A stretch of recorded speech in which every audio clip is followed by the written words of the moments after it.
live. Tranquila, Mama. You know, I Okay. talk to you and I feel like crying. I don't know, really. Honestly. Aw. You have no idea. We have seen so many people suffering and struggling after the hurricane. It was so hard for many of us. So what you did was so important. Well, I thank you, and I thank you for agreeing to sit down and talk to me. So why don't you come up a little bit, Mike, so we have this. Hi, everyone. So I am joined now by Sandra Rodriguez Cotto. Ms. Rodriguez Cotto is an independent journalist who has a radio show. She is a columnist for Noticel. She's a former journalist at El Nuevo Dia. She is now working independently on her own, and she recently published some information which has led the lead government ethics official on the island to evaluate her reporting to decide whether or not a formal investigation should be opened into Wanda Vasquez. Ms. Vasquez is set to become the next governor of Puerto Rico in less than a week, August 2nd at 5 p.m. She is set to take over the reins when Ricardo Rosselló officially leaves office. So Sandra, thank you. Thank you for being here. Thank you. Tell me, I want to start with a very generic question. What information do you have that alleges corruption by Ms. Vasquez? Well, we received several documents, including chats, copies of a report, a report that was handed by the then Secretary of the Government, the Chief of Staff, to the Justice Secretary about some irregularities that took place within the Health Department regarding the medicinal cannabis board. We also have additional information and conversations via chat and text messaging within the Secretary and Raul Maldonado as well. So we have a couple of documents, more than, I would say about 30 to 40 pages of evidence of the way the Secretary basically decided not to investigate issues that were under her supervision. And once we made that public on my blog, then she published a press release. She issued a press release saying that the investigations were taking place. But on the other hand, people that are supposed to be involved in those situations are not being, they basically confirmed that they were not being interviewed or had no idea that an investigation was taking place. So I think the lack of response, it's something that we have to know, we have to understand, and we have to find out, especially at this moment where people are in Puerto Rico are basically wanting to have more transparency within the government. All right, so let's start with the medical cannabis. Mm-hmm. What information do you have? Give me as much specific. I want people watching to feel like they're going to walk away with a lot of specifics. Okay. And by the way, I want to encourage people to go read your blog. What is the website? Its name is En Blanco y Negro, which in Spanish, in English, it means in white, in black and white. In black and white. Black and white, and okay. You can find it in Blogger, and it's okay. In Blogspot. It's available there. Give me as many specifics as you can. One of the documents that I have is a referral made by Maldonado when he was the Secretary of the Government or the Chief of Staff, whatever name you want to call him. Raul Maldonado. And he received a letter and was contacted by the Secretary of Health and Services, Rodriguez, claiming that he was aware and he was concerned of the fact that the president of the Medical Cannabis Board was saying that some aides and people that work at La Fortaleza were pressuring him into giving different licenses to operate the medical cannabis centers to people that were, or companies that didn't have any permits to work in Puerto Rico, and they were pressuring him, and that he felt that there were some illegal activity regarding that. So the health secretary talked to Maldonado and said, you have to look into that. Maldonado looked for it. He wrote a report. It's about 4 or 5 pages detailing what happened there, and he interviewed the head of that board. And basically, he submitted that to Wanda the Wanda, Wanda Vasquez, Vasquez. the secretary of the Justice Secretary, and she didn't do anything about that. That's one of the information that we have, that people, apparently some people that were related to La Fortaleza, specifically the aid, the governor's aid in infrastructure, infrastructura and development. Her last name is Palau. I already tried to contact her. I'm supposed to be talking to her in the next couple of days, because she's denying the information that is printed in that official report that was submitting. It's a referral that Maldonado made to the Justice Department. Why is she denying it? She's saying that there was nothing illegal, and that it's not correct that she pressured the head of that board, because the information, what Maldonado stated in that report, and also Rodriguez, the health secretary, was that the head of the cannabis board was being pressured by this aide that wanted him out and wanted to have somebody that was loyal to her base and to the governor, in order to provide more businesses to other people in the cannabis sector. When Raul Maldonado sent that report, that letter to Vasquez, did he ask her to investigate? That's included in the document. So he asks her to investigate. Yes. Does Vasquez respond to Maldonado? My understanding is that no, she didn't basically pay attention to it. Did anybody respond? I understand from the information that I have and from sources that he also talked to Elias Sanchez and to Alfonso Orona. Elias Sanchez is the governor's aide and lobbyist, and also Orona used to be the head of the legal counselors in La Fortaleza. And actually Orona said that he recommended Maldonado not to send that information to the Justice Department. Really? Yes. Why? I don't understand why. That's what I'm trying to find out. Interesting. Yes. So Elias Sanchez's name pops up yet again. I mean, he's Yes. everywhere. Yeah, he is. It feels like somebody's mentioning him at every turn where there's a cloud of suspicion. And also the other guys. Remember that there are some of the same people that were involved in that Telegram chat, which is something ironic. That they're all they're the inner circle of the governors. So it's interesting having their names in that situation. There's also within the documents that I have, I also have copies of messages. I suppose are text messages and emails back and forth between the aides at La Fortaleza and the head of the cannabis board, asking him about how many companies had licenses and how many were pending to having those approvals to work in Puerto Rico. And apparently the two people that were pressuring him to leave, and he became a whistleblower in that situation, were a couple, Mrs. Palau and her now husband, Ojeda. I spoke to Ojeda yesterday, and I'm supposed to have an interview with him, a formal interview with him, within tomorrow or on Monday. So it's gonna come out in the next couple of days, his point of view. He's denying that the what is reported in that report that was submitted to the Justice Department.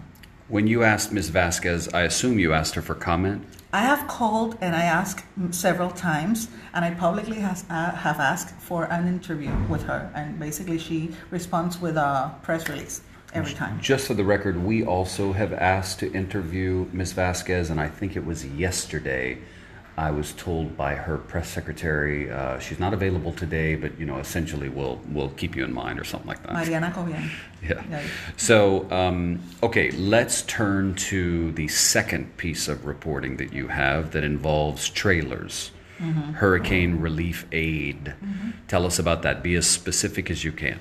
Okay, I got a specific conversation between text messaging conversation between Wanda Vasquez and Maldonado, where she specifically says that she doesn't want any information to be referred to her because she doesn't want to be put into the position of having to make a public statement and investigate what was going on with that cargo and the vagones. How do you say that? The vagones, the trailers. The trailers. Remember, please keep in mind that during the hurricane, a lot of people in Puerto Rico went without food and without water, and people were in. Well, you know, David, you've been all over the place. You know how it was, how bad it was, and the fact that there were some trailers with aid and with food and with water being sent to places that we had no idea, and they came popping up at different locations. And when that happened, people asked and demanded the government to investigate. I remember, actually, I think it was the president of the Senate who publicly asked the secretary to investigate, and basically she said that there was no criminal intent in that, and basically she didn't say anything else about that situation. And there's, if you see the process of the stories that have been coming out during the last couple of months, Maldonado's son made some allegations that the organization that was created by the First Lady, Unidos for Puerto Rico, United for Puerto Rico, there were some shady situations within that organization, according to Maldonado's son. And he actually said that the governor had some checks on his drawer that were not provided, and he alleged that were not what? That were not accounted for. That's what Maldonado's son said publicly. And also he said that he accused the governor of changing an audit report that was being made about that aid. So you have to, put piece by piece on this situation, and when you see what the secretary said and the fact that she didn't investigate what happened with those trailers, makes us wonder what really happened there.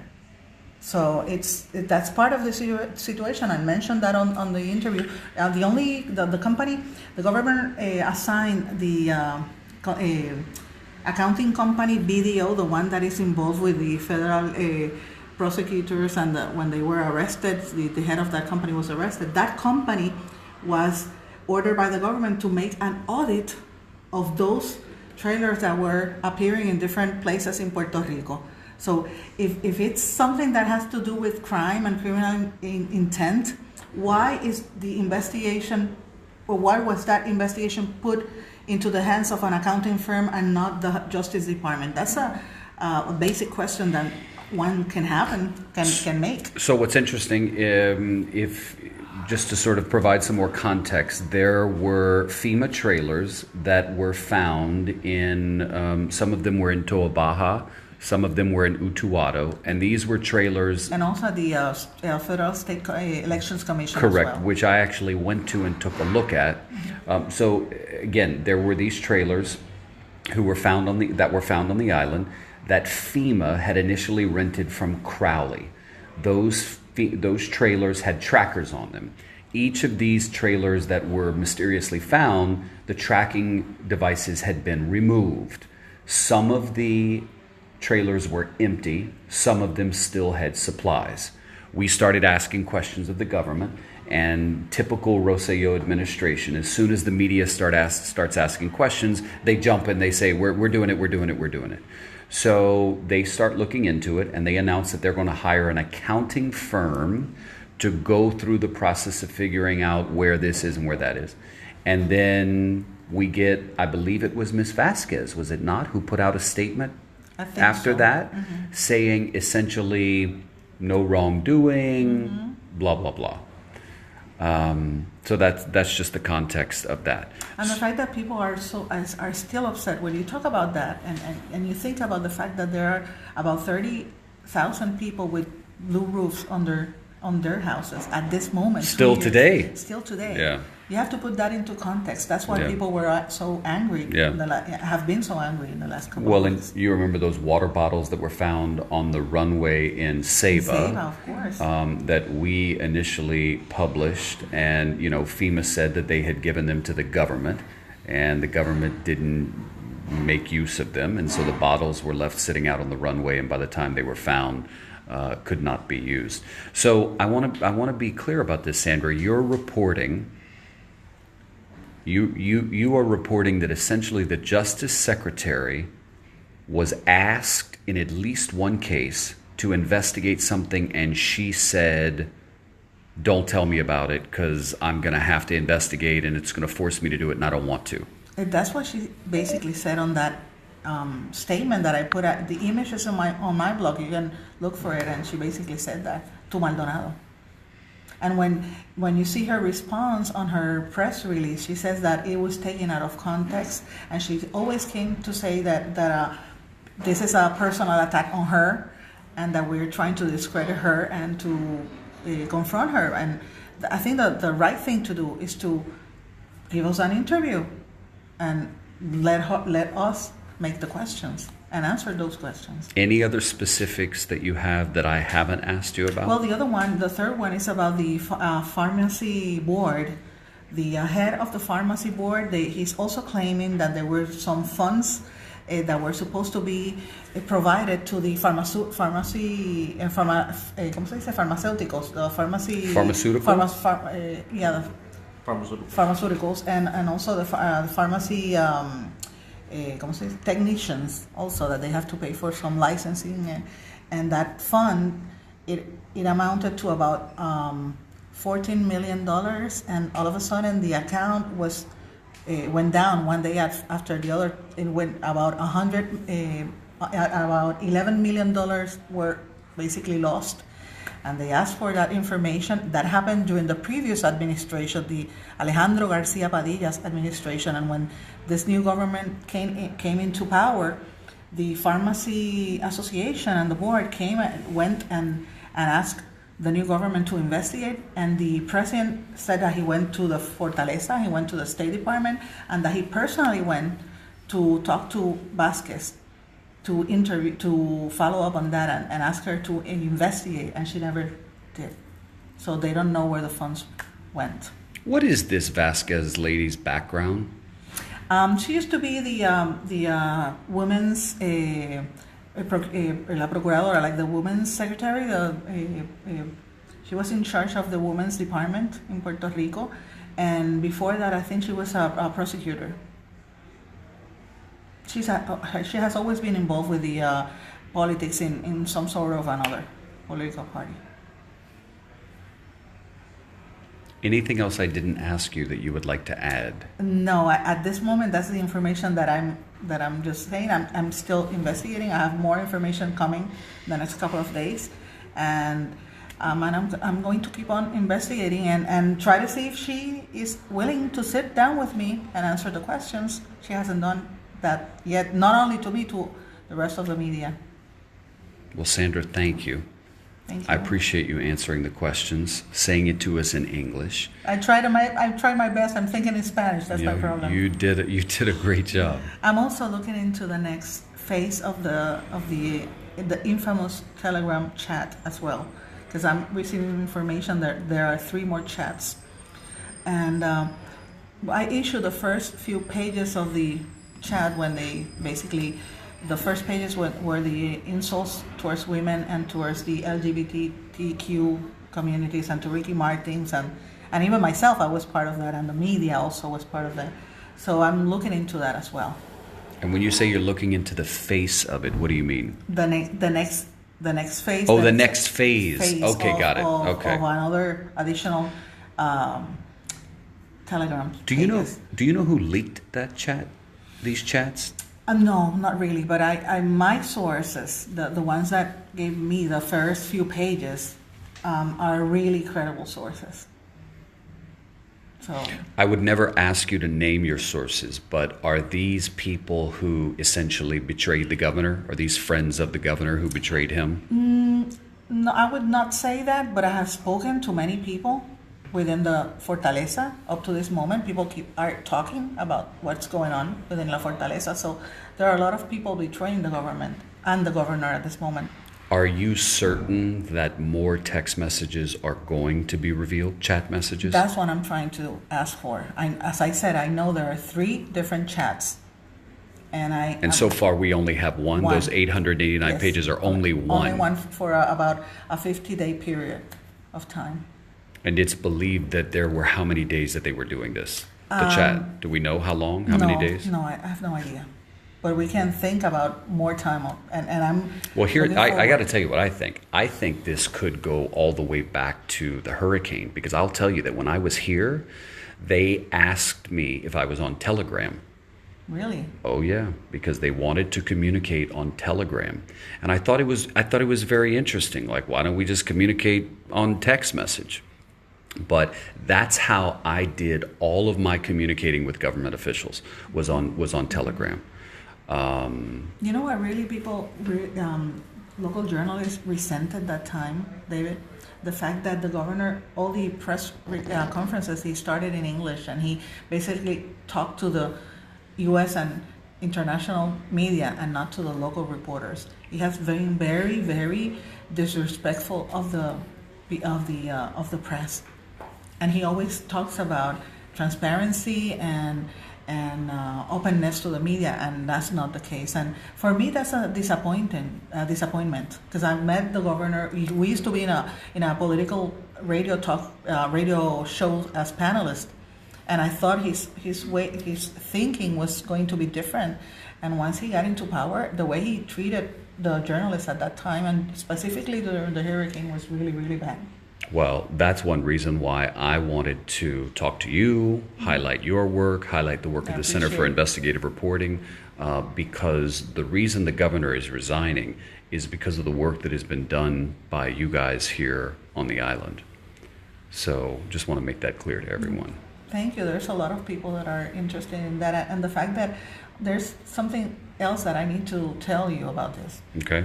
And I confirmed that within the chat. That's why I'm so vested in and interested in acquiring more information. Okay. Because for a long period of time, government officials have hired trolls, political trolls, to go after journalists and to go after people. I was one of them, and they.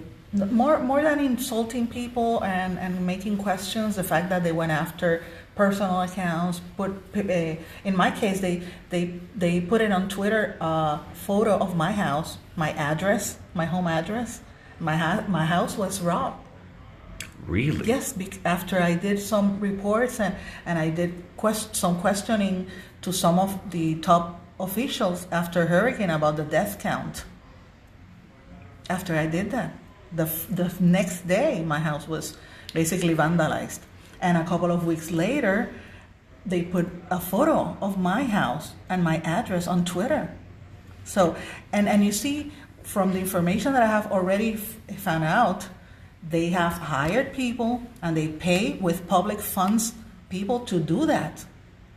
And that's, for me, that's a scandal, because if you have people that are, put this into perspective, there's still over 30,000 people with blue roofs in Puerto Rico. Why don't you destine that and put that money where it's needed? And there are thousands of people who died during the hurricane whose names we will never be able to attach to a death toll because such poor work was done by the government to keep an accurate count of who actually died. David, 15 people close to me, my very best friend, she died of a heart attack because of the stress. She left a 14-year-old daughter, friend of mine, and her body remained at the Forensic Institute for 3 months. And I know people, like, as I said, 16 people, but 14 that are closer to me or related to me that died after the hurricane and were not. 14 people? 14. Wow, yes, who you knew? That I knew, wow. Friends of mine, elderly people, cousins that passed away, and they were not included in the list of the government. So that's why we make the questions. And as I said, when you see people protesting on the streets now and making those questions, I think that was the underlying sentiment within the population. There were people like us making the questions, a few people that were unafraid, and I'm still unafraid, and I'm going to keep asking the question. I'm going to keep writing whatever they don't want. Phone just went out. Phone just died. Was that the Facebook? No, Twitter. No, that was Facebook that you had. Oh, yeah. That Yeah. was over, yeah. Okay. All right, can you go ahead and, Put the charger in your no, I think Sean might.